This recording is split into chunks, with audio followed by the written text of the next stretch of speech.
என் பாட்டே போடலையா, பாட்டு போட்டதுனா பாராட்ட முடியும். கொஞ்சம் சும்மா அவர் ரஜினி என்னை போட்டு அமுக்கிறார்.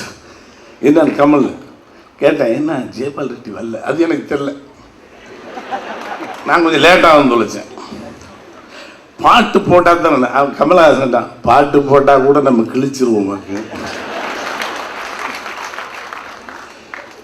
அப்படி இல்லை கமல், ஒரு உணர்வு தானே, ஃபீல் தானே. ஆமாம் ஆமாம், 30 வருஷமாக நம்ம என்ன குப்பை ஓட்டியிருக்கோம், உணர்வின் பூர்வமாக குப்பை ஓட்டியிருக்கோம். நீர்வீழ்ச்சியினுடைய தவளைகள் மேலே விழும்போது ஒரு சின்ன அதிர்வு ஏற்படுகிறதே, நாம் நீர்வீழ்ச்சியாக இருக்க வேண்டிய அவசியம் இல்லை, உணர்கின்ற உணர்வு இருக்கு, அது போதும். ஏற்கனவே சொல்லியிருக்கிறேன், கோவில் கர்ப்பகிரகத்துக்குள்ளே நுழையும் பொழுது நாம் அங்கே தெய்வம் அதனுடைய இலக்கணம் தெரிய வேண்டியவில்லை.